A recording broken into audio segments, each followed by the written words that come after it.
When I received a text asking me to come to Ethan's house at 10:30, I was not alarmed. Seriously. After 14 years in this company, you develop a sixth sense for danger signals. And this time, it was silent. I thought maybe the new budget wanted to see it. Or, as usual, take over the assessment of operating expenses and LATAM. It's not difficult for you. I was dressed as usual, a little bored, a little confident. My hair was done up, my diary under my arm, and I even had time to make coffee.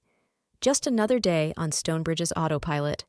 But when I walked in, something immediately tugged at me from the inside. Not only was Ethan in the office, but Amanda from HR was there as well. They were sitting on one side of the desk. I was left on the other. The space between us was literally lined with papers.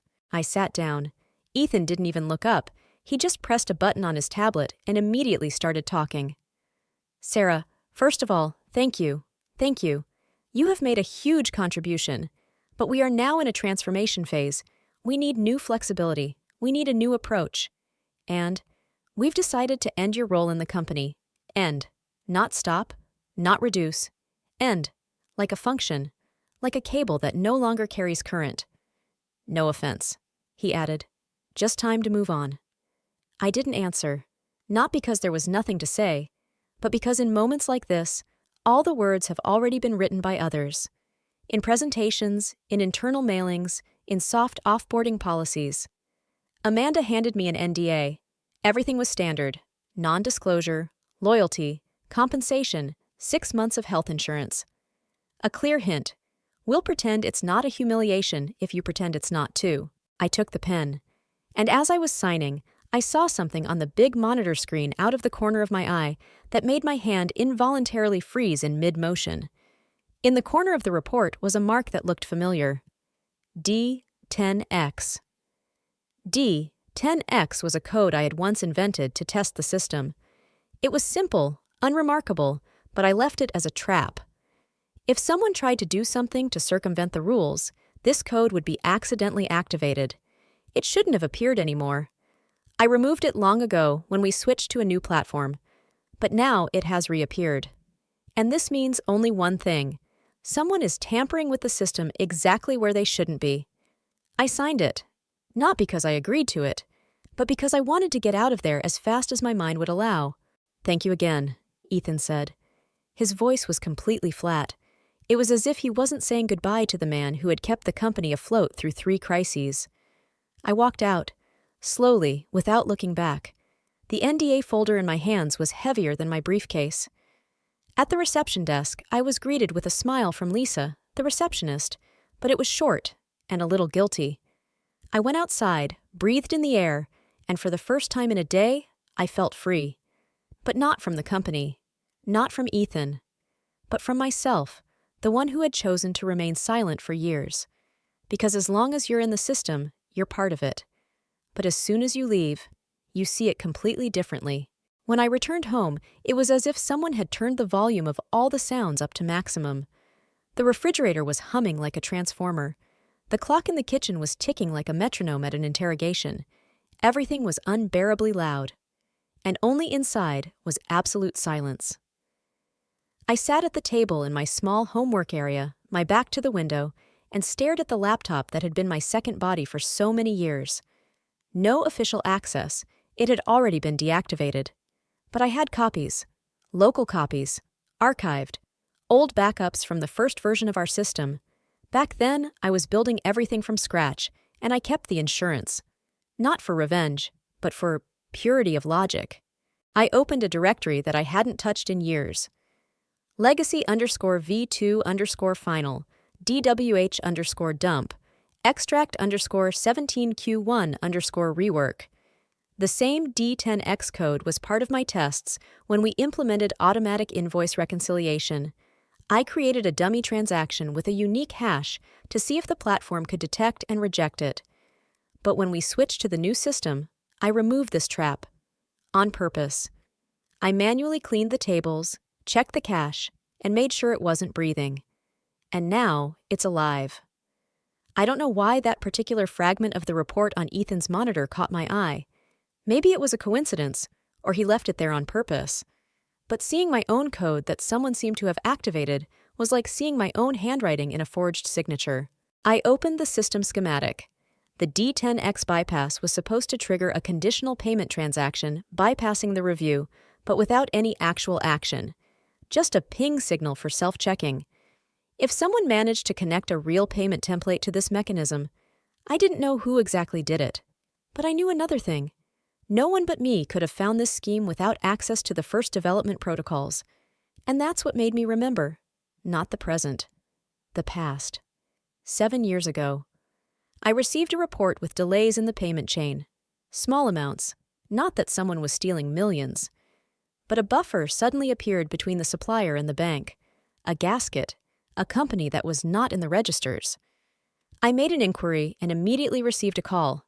"Sarah," said Thomas, the then CFO, "don't dig any deeper. This is not your area. This is politics. If you want, I can explain it over coffee. But it's better to just close this tab. I didn't close it, but I didn't open it wider either. I saved everything in the pending folder. And I convinced myself that if there was something really dangerous there, someone else would find it. Someone louder. Someone else. And now I'm looking at the same structure, only with new names, with a new golden boy at the head. And the same patterns are coming to life again. No one blamed me. But I was no longer in the system. That means I was no longer a part of it. And that's why I could afford to start opening the old doors again. You know, there is a state when your body is with you, but your consciousness seems to be looking down. I felt it when I entered the last command in the terminal and saw it. Transaction flagged. D10. X, active 2 hours 43 minutes and 11 seconds. Night. The time when everything is either silent or screaming. I was sitting wrapped in a blanket with a cup of cooled tea, but my mind was boiling. Active. The trap was alive. My own trap. It wasn't just flashing on the screen, it was breathing. Someone had set it off, and it seemed to know why. I knew what I needed to find the very moment the bypass was activated. There was a key in the logs, a small amount, 10 digits, but the last digit was always either 0 or 5. I left it as a marker. No one who doesn't know about the pattern would come up with such a trifle. But this transaction, it ended in 7. No, it wasn't a coincidence. It was someone who knew what they were doing, but not everything. Someone who had access to the documentation, but not to my habits. It's like if someone tried to sign in your handwriting, but got the slant of the letters wrong. I opened my old laptop, the one with my local project still on it. It was a 2012 model with a cracked screen, and I came across a file. mirror_D10X_protocols.txt. It was a step-by-step instruction that I wrote to myself when we were just testing automatic duplicate detection. There were details that were not supposed to be in external circulation. I was slowly flipping through the list of changes, and here was a line with a tag. In it, Trinity Supply, 001. Trinity Supply. I had never seen this name in my usual partners. I went to the company register and found that it was registered 3 months ago. The address is Lagos, Nigeria. But the phone number is New York. It's strange. I entered the name into the internal logistics register. Trinity Supply, listed as a supplier of office equipment for a regional office in Côte d'Ivoire. The deal was for a little over $96,000. Everything looked very clean. Too clean. No metadata on previous payments. No history. One contract, one payment, one date. If I were to create a fictitious company, I would do exactly that. Minimum noise, maximum cover. But the most interesting thing is that the payment went through a structure that we had never used before. Technically, it was allowed, but it was used only on test environments. And now, real money, real date, real signature. I rolled the log back 3 days, and I saw the username, ecaldwell_it. I didn't have to invent anything. It was him, his account, his name, his fingerprint. He may not have clicked it himself, but it was his access that opened the door. It wasn't just a glitch. It was something more, a test of the system, perhaps the first, and it certainly won't be the last. And just as I was getting ready to close my laptop, the address for the Trinity Supply contact person caught my eye. c.hartley@fieldforward.org Hartley. That's his wife's maiden name, if I remember correctly. I even went to their wedding. I was seated next to the accounting department, I took a screenshot, then another one. And then I thought, enough. The system can be hacked, but if it remembers its creators, it will identify its enemies, and I was going to help it. Trinity Supply looked perfect, too perfect. It had appeared in the system 6 months ago as a new equipment supplier for a digital expansion initiative in the African market. The cost items were detailed: servers, battery containers, installation teams. But as soon as I started scrolling through the transactions, my eyes started to sting. Every payment went through the same address. And I knew it. Not because it was some company from my past, but because it belonged to the nonprofit project Women Drive, which was run by Ethan Caldwell's wife. It took me 5 minutes to confirm this. I had saved her project presentation from a staff meeting at the office. It included a legal address for donations, and this address is identical to the one where the transfers for Trinity Supply were received. Coincidence? It could be a coincidence, but I've long since stopped believing in such coincidences when it comes to 16 transactions of $48,700 each. I opened the PDF file with the last payment and saw my signature.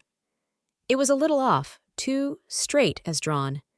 But the structure, the slant, even the abbreviation in my last name, everything matched.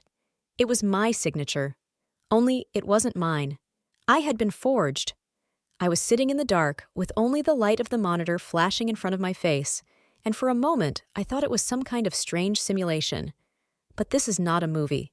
This is not a Netflix series. This is my life. And someone is using my signature, my code, and my silent years to steal money from the company I've given 14 years to. I opened another file. The same amount, the same template, and again, my signature. The system I had once created was being used against me. My silence, which seemed wise at the time, became the silence of a convenient victim. I had no direct proof that Ethan was behind it. But who else could have had access to the old archives, to the signature templates, to the D10X scheme?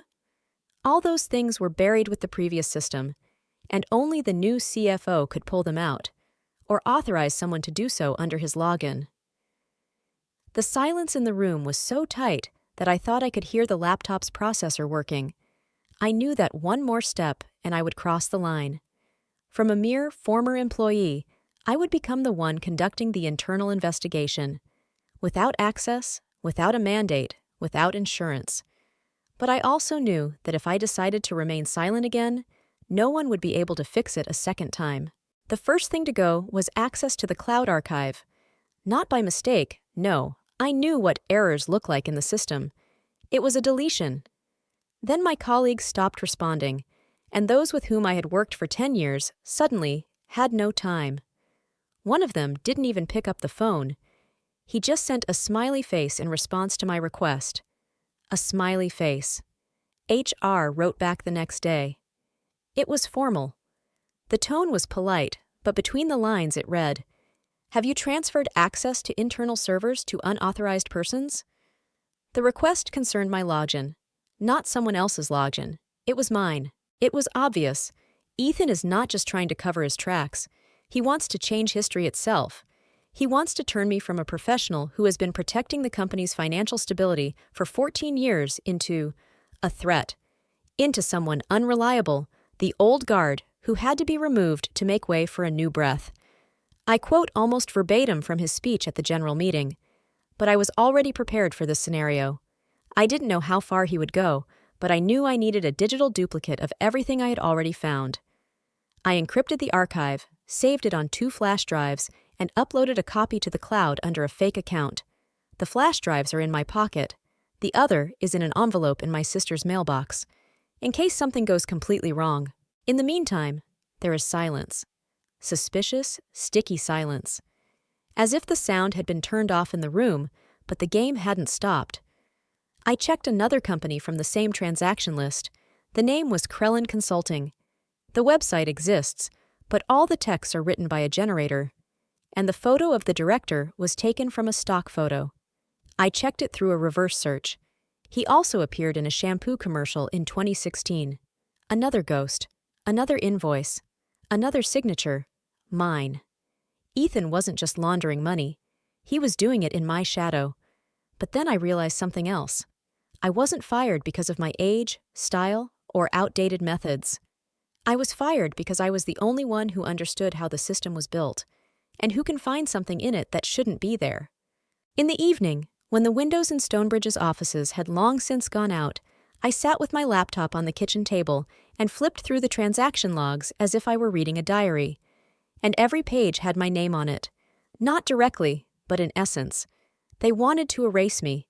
But to destroy someone, you need to make them disappear. And I am still here.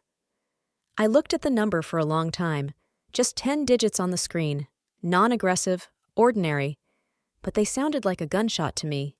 It was the contact for an accounting firm that had allegedly billed Stonebridge International for $87,450 for financial due diligence on the West African market. The firm had an address in Iowa, a specialized license, even a legal email address, all very nice. But it was too nice. I pressed the call. 1 dial tone, 2 rings. Hello? A woman's voice, a little out of breath, as if she was answering between 2 cases. Good afternoon. My name is Sarah Whitman. I'm a former employee of Stonebridge. Did you ever work with them as a contractor? I'm sorry, who? Stonebridge International.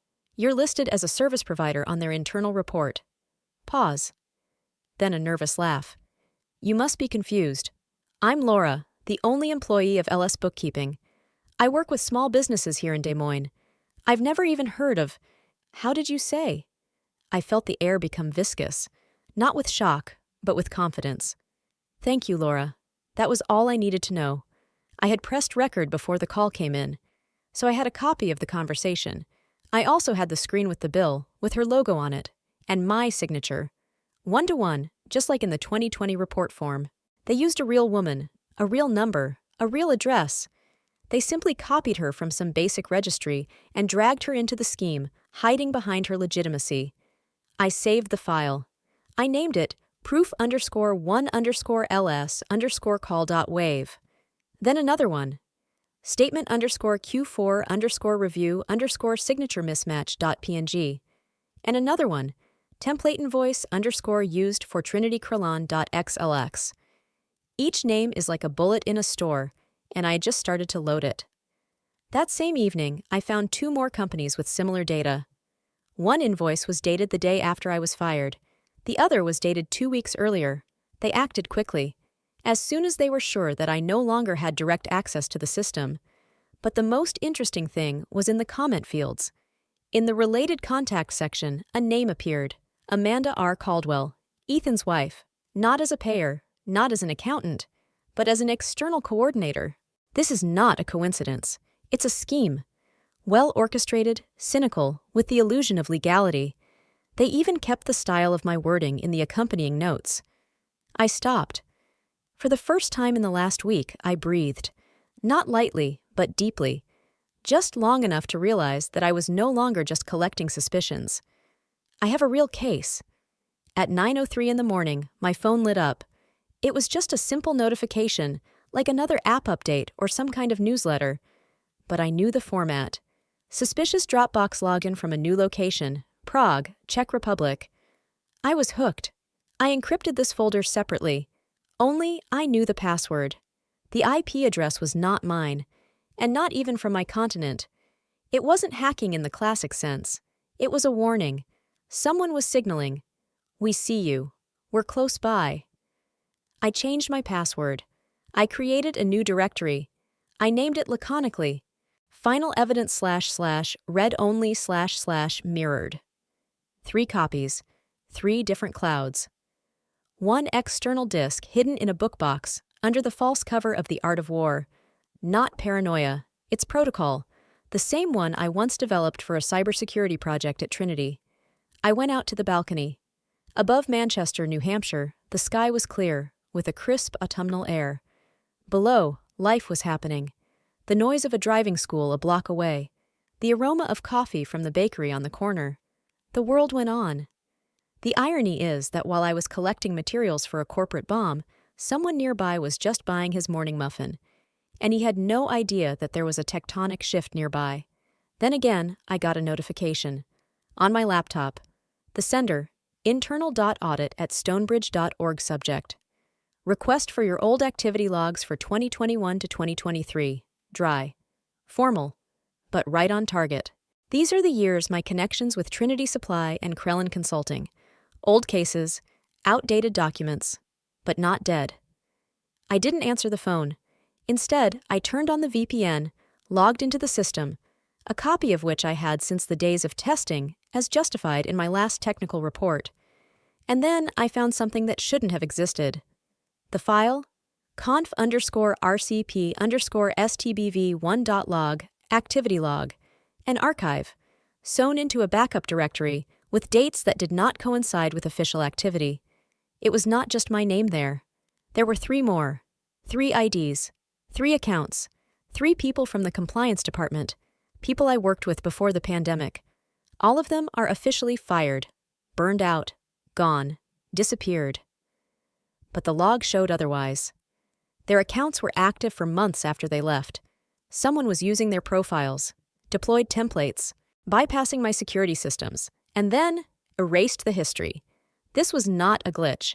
It was organized access. I decided to act. I wrote an anonymous message. It was clear.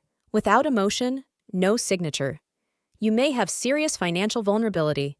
Account #2043Q4, Trinity, dated again. And check the payment signed by Whitman, March 17th.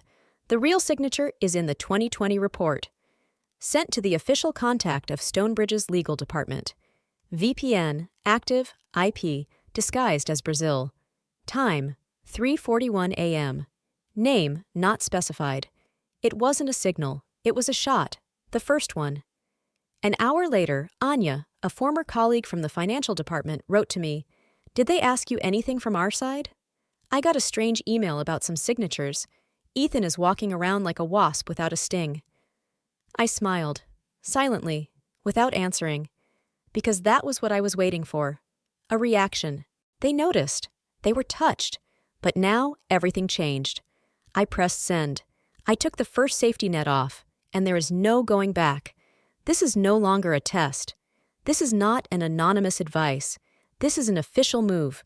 I am on the battlefield, and I have only one thing left to do, to go all the way. I knew they were watching me even before I saw the file backup_review.docs in the list of the last files opened on the system. That file was never opened by me on this computer. It wasn't supposed to be here, and certainly not from someone else's account with CFO privileges. Well, Ethan was playing his game, openly, and maybe not alone. I took a glass of water, took a sip, and my hand shook a little. Not from fear, but from concentration. A clear structure was already emerging in my head. Who, when, why, and who benefits. I had no right to panic. I had only one asset, the truth, and I had to preserve it so that even if I was blocked tomorrow, it would not disappear. On Google Drive, I created an encrypted folder with a timer. If I don't log in within 48 hours, all the data will automatically go to the designated addresses, and also to a law firm I once helped with a financial audit. I remember the partner saying, "You saved our skin." Well, it's time to return the favor. The next day, I decided to test one hypothesis, whether there was anyone else from the past who had been used in the same way. And I found her, Anna Mason, a former security auditor who disappeared from the radar under strange circumstances.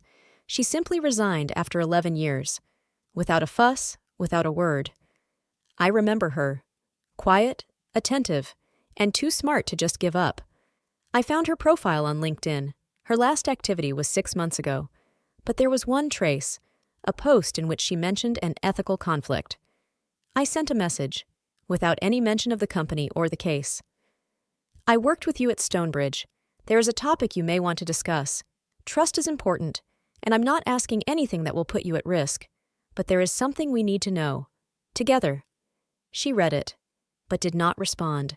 I gave her time.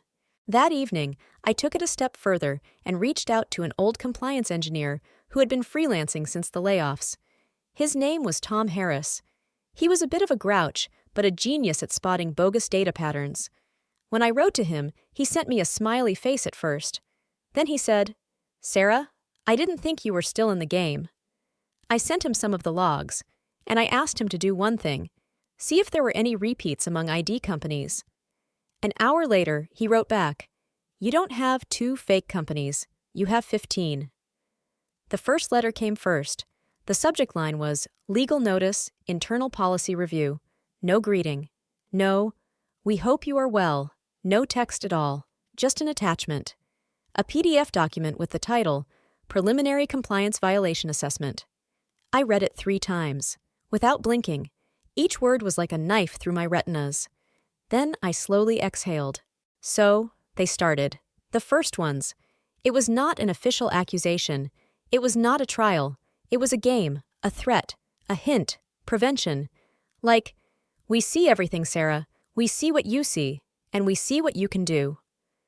The document was signed by a lawyer I used to work with, on the merger policy, on the internal control procedure. I remember how she said with a smile, "This is a building with transparent walls. You can see everything." At the time, I thought it was about trust. Now I understand. It was a warning shot disguised as a wit. I called Tom. He was reliable, straightforward, no questions asked. "They're on the move," I said. "An official charge?" "Not yet, but they sent a preliminary analysis." Tom was silent for a few seconds. I could almost hear him going through the options in his head. "It's time, Sarah. It's either you or they. Whoever comes first shapes reality." I knew this game. I knew how quickly the corporate machine launches a PR narrative. Miss Whitman is acting impulsively, trying to avoid the consequences of her own negligence. Pity. A former employee who could not adapt to the company's new course. And on and on. But this time I was ready. I went to my backup database, what I had left for just such a moment. I activated Contour 2, an algorithm in which the archive sends copies of key files to several independent addresses. An encrypted public page is created. All transactions have verified hashes. Access is for viewing only and cannot be changed. It was an information bomb, but a legal one, clean and deadly. I haven't clicked publish yet. My breathing is steady. The coffee is cold. The world is frozen in the phase before the explosion. And in that moment, a LinkedIn message. From Anna Mason.